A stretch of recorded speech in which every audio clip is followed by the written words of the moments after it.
Recyclico, making lithium-ion last forever.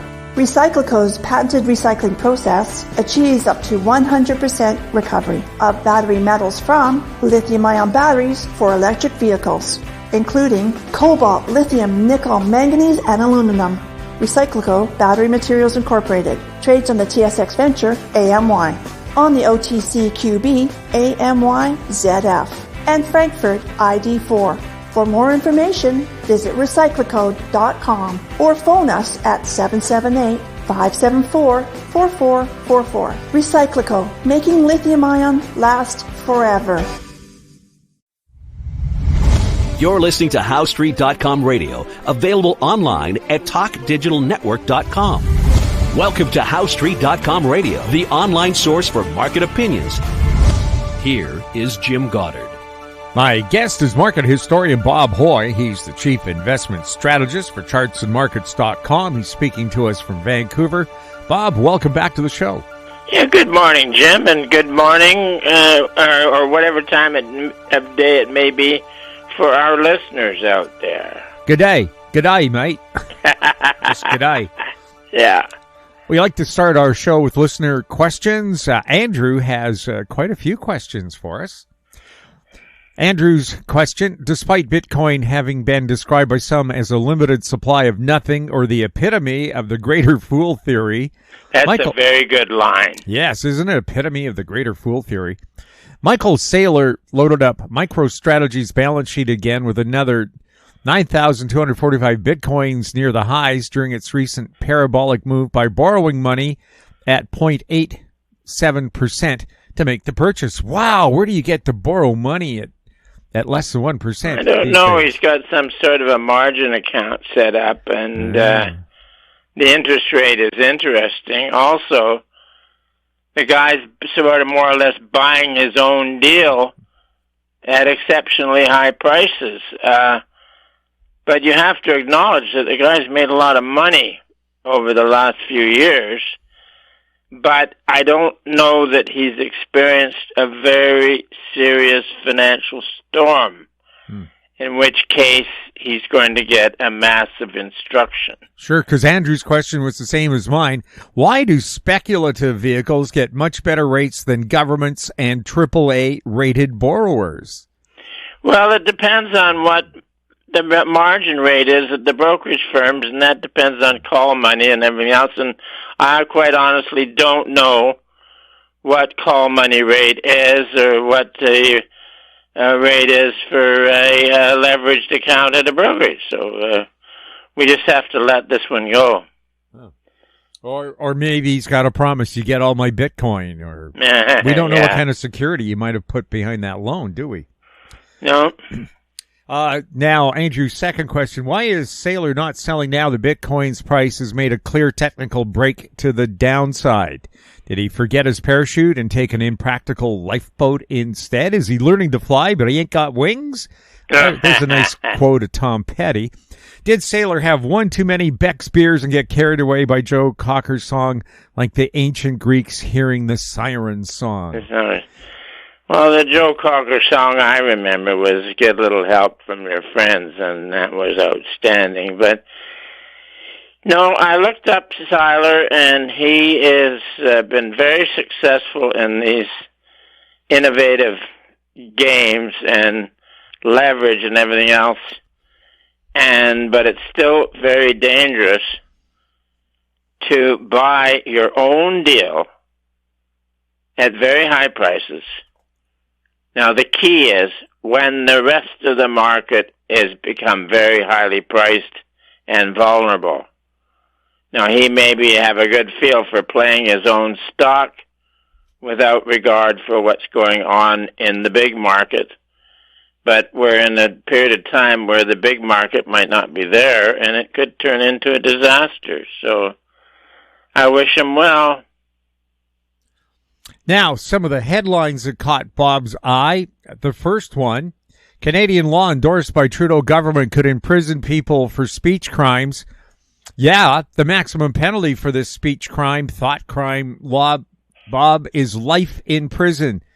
There's a home invader in Vancouver who was part of a gang that killed an 81-year-old woman. He only got 7 years. But if you thought about it, you could get life. Oh, no, this is the communist Trudeau at work without anybody to temper his ambition. And now I get stuff published in Canada Free Press. Sometimes the articles are provocative, especially in the mainstream world. And so a few years ago, I talked to the editor there, and I said, hey, should I write under a nom de plume, a fake name, in order to protect myself and my family? She says, no, Bob, they would find out. Now, that was just from, individuals who may get really fed up with what I was doing. Now, this is the state, Canada's government, getting really fed up with what people are writing, such as myself, and other even better-known writers are writing, and you would be defined as hate speech. And guess who gets to define what is hate speech? Trudeau. And he's the one who says years ago that he really admires the communist government in China because when they make a decision, they can get things done.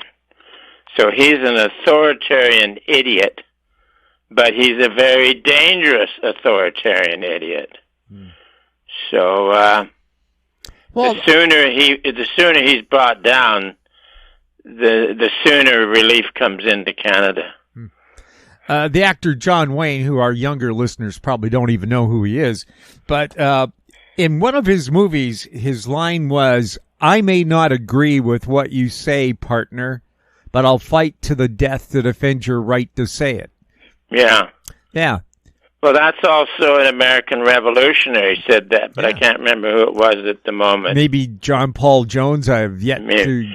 Well, I've often mumbled myself, I may not agree with what your T-shirt says, but I'll defend your right to wear that T-shirt. Yeah. Well, I know words can hurt, and people are much more sensitive now. But the thing is, how do you have free debate if you can't bring up certain things? Well, you don't, and this is what Trudeau is doing. He is making it very risky to have a view that he personally can define as hate speech. And then with this law, or bill or whatever they're calling it, it can make your life very unpleasant. Well, maximum penalty life.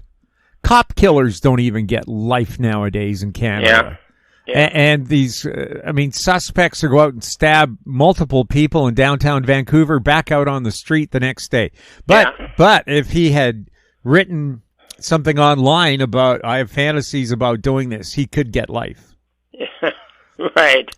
He hasn't done anything. Like they said, Thought Police or Minority Report, that Tom Cruise movie, where we think you might commit a crime, so we're putting you in jail right now. Yeah. Yeah, even though there's no evidence. Yeah, no, this is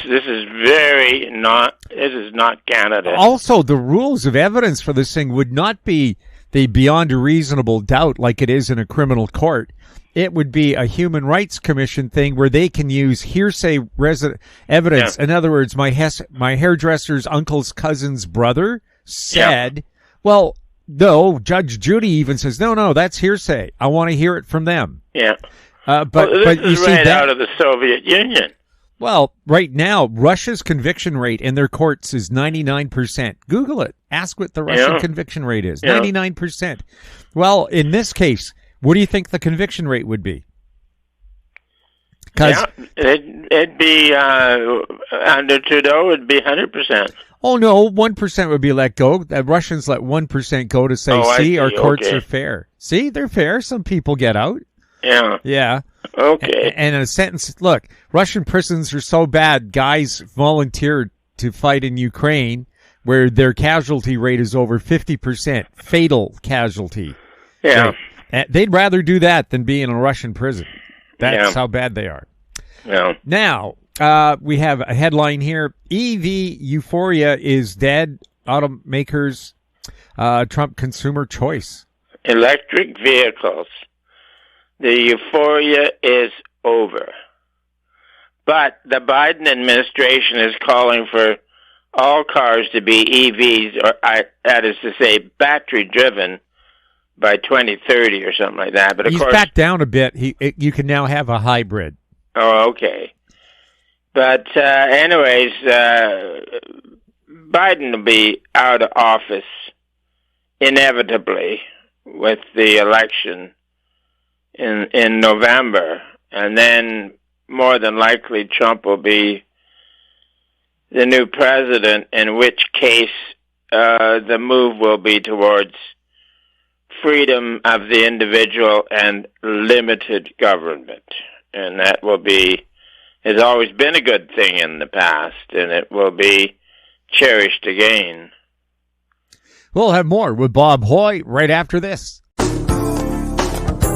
Don't miss out. Stay informed. Receive the HowStreet.com weekly recap with thought-provoking podcasts, radio, and articles delivered to your inbox. Sign up for the HowStreet.com weekly recap on our homepage at HowStreet.com. Welcome back. We're speaking with Bob Hoye, continuing with some of the headlines that caught his eye. Another one that got mine was they just released the Worldwide Happiness Report. The Nordic countries, Scandinavia, they rated in the top 5. Canada, I remember just a few years ago, was number 2. Yeah. Now we're down to number 15. The U.S. is 23rd on the happiness list. Oh, my gosh. And so one of the headlines is the misery index shows Bidenomics is failing. So people have employment in the U.S., but what kind of employment? Are they flipping burgers? Well, I think the misery index was originally calculated as high unemployment with high inflation. Well, they have high inflation but low unemployment.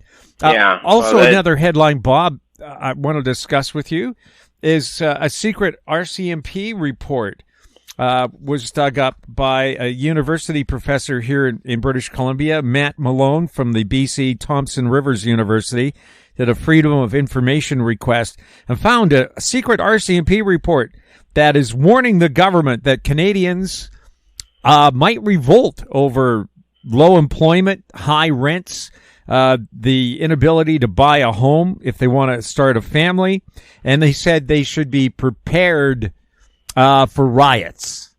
How about dealing with the conditions that would create those riots? Why not? Prevention is always better than a pound of cure. No. The problem is that the Ottawa government is making it very difficult to live in Canada. It's difficult to make money. It's difficult to employ people. Everything, they're intruding everywhere. And so the problem that Canada's economy is suffering is the problem of Ottawa trying to get its hands in every aspect of life. So, and the RCMP are right, but they're nuanced the wrong way. This will be a popular uprising, such as hit in Hungary, Poland, Latvia, Lithuania. All these various countries have all had popular national uprisings, which is essentially a reform movement. And in the United States, you have Trump will be making another attempt at it. And in Canada, we have a truly good leader on the movement with Pierre Poilievre. A professional politician who's never held a real job in his life and has only been an MP. I don't know if he really knows what it's like to be a Canadian. I have the highest regard for this guy's research and his ability to articulate about freedom and how to shut it down, and I believe he will do it. Now, of course, carbon taxes in Canada, the carbon tax is going up on the first. Trudeau's line is, well, because it's the right thing to do. Again, Canada produces less than 2% of the world's carbon dioxide emissions. And even if we shut down all of Canada and none of us heated our homes, cooked our food, and went to work, still we would have no impact, because I fail to see how a carbon attack. See, the major influences on climate are the Earth's orbit, the tilt of the Earth, solar activity, asteroid hits, and volcanic activity, especially volcanic activity. The biggest extinction. Cosmic rays. Yes. Although now I fail to see how a carbon tax is going to help with any of those. Because CO2 has nothing to do with daily warming, and it has nothing to do with climate change. It's been a hoax, a great bloody hoax, so that governments can extract enormous power and revenues on an issue that there is no climate crisis at all. The climate itself is changing all the time. Bob, you pointed out in the 1500s, the Earth was going through a cooling cycle, which, by the way, was caused by volcanic activity. And what was the solution at the time of the 1500s, Bob, for a cooling climate? The learned magistrates knew that witches were causing the bad weather, and literally charged, convicted, and executed thousands of women. Burned at the stake. What a horrible death. Many of them were burned at the stake, and many were gibbeted, and many were chopped. But it was, as I say, the learned magistrates of the day knew that witches caused the bad weather. And by the way, the weather really was bad. Cold, wet, and even, that it was so wet and cold that even the grassy fields, there was little nourishment in the grass, so even livestock were suffering, as well as humans, from inadequate food supplies. So the 1500s was some kind of special hell on earth, but the magistrates found a reason for it, and it was witches. Nowadays, the learned magistrates are much more democratic because they've included men and infants as the perpetrators of bad weather. Wow. Well, those babies. Yeah. If you ever had to change one, you'd think, oh, yeah, that could change the climate. Also on the electric car front, just in the headlines today, Tesla is cutting back their Chinese production. I think it's because the Chinese-built cars, BYD, build your dream. Cheaper, more affordable. Why not? If your whole thing is, if you're just going to scoot around a city, I think an electric vehicle is fine. If you have to commute long distances, I mean, look at the studies. Electric vehicles are most efficient up to 60 Ks or 40 miles an hour. Gasoline is more efficient above that speed. Yeah. So if you're on the highway a lot, it makes more sense. And I don't think people in Europe understand the distances we have in North America to get from one place to another. Because we had family in England who were visiting relatives in Toronto, and they said, Jim, we want to come out and visit. How long does it take to drive to Vancouver? I said, if you switch drivers and you don't stop for a rest, it is 40 hours. Yeah. He goes, pardon?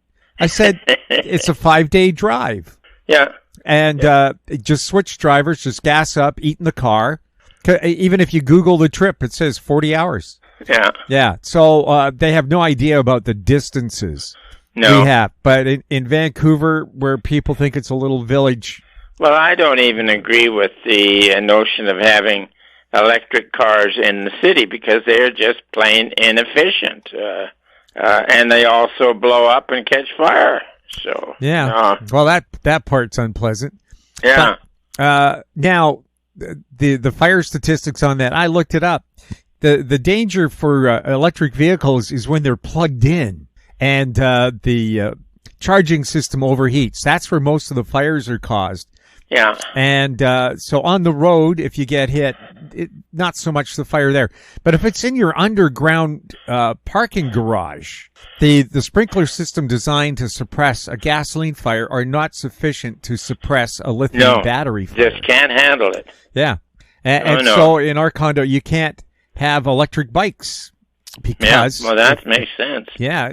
Because those batteries blow up as well. Oh, yeah. Well, it's mostly the non-big brand name batteries that cause the problems because they don't go through all the safety standards. So I guess if you use the copper top battery, you're okay. But when you use the yin yang dong battery made by 5-year-olds in Shanghai, maybe not. Even the top made batteries for electric vehicles have a problem. And the problem is lithium, and it's a highly combustible chemical. Yeah. And even just a little error made when in assembly can set up a point where you get dendritic growth of the carbon in it, and then eventually it shorts out. So, no, the lithium batteries in EVs, they're horror shows. Yes, and now Boeing, I don't know what their stock is doing these days, but they just did a safety audit of 82 items there, and a third of them failed. I have a cousin who used to be a quality control manager at Boeing. He was one of the very last. So when he retired just before the turn of the millennia, he said, I'm virtually the last quality control manager. They're going to the Maytag method, where individual workers are responsible for quality control.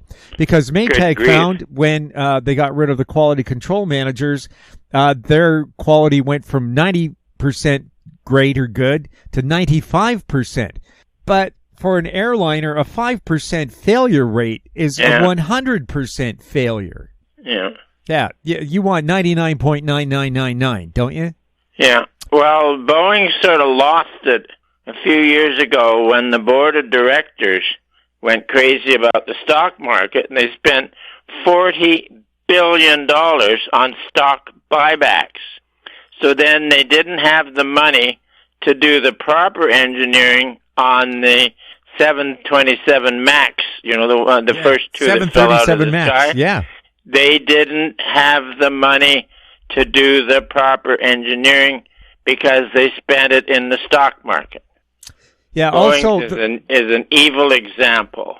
Right, and they expected the computer to deal with its nose high problem. In the old days, Bob, how they used to deal with airplanes that wanted to fly nose high? They'd put 500 pounds of lead in the nose. There's your technical solution. And you know something? That lead doesn't second guess the pilot. Yeah. But of course now they are super obsessed with saving weight. Oh yeah. Which again could mean Boeing always made their planes stronger than technically they had to be. B-17 pilots would come back with half their tail missing, a quarter of the wing, huge holes everywhere, and the guys would kiss the airplane. Thank you, Mr. Boeing, for making such a good, strong airplane. Yeah. And now, I almost think they're going to be handing the passengers, baling wire and pliers to hold parts on in mid-flight. I used to always ask for the window seat. Now, if I'm on a Boeing, I don't. Yeah. Yeah, I'm just scared of getting sucked out. Yeah. And for good reason. Yeah. Because, now let's go on for another headline here. Another headline about notorious Evergrande. China says collapsing real estate Evergrande overstated revenue by $78 billion. That's a fair amount of overstatement, isn't it? But I put it out because we have had so many comments headlines about Evergrande, and I thought, hey, here they are, let's just do another one. And sure enough, this still, until they go to zero and default and are gone, they're going to generate headlines like this. What kind of watchdogs do you think they have in China? I remember covering a court case in Vancouver where this Chinese entrepreneur was accused of fraud by the Chinese government, and he fought extradition for 10 years. And I said, so what happened? He said, I just bribed the wrong people. And he ended up being extradited to China with the promise from the Chinese government he wouldn't be executed. But did they put him near a hospital window? Yeah. It's called defenestration.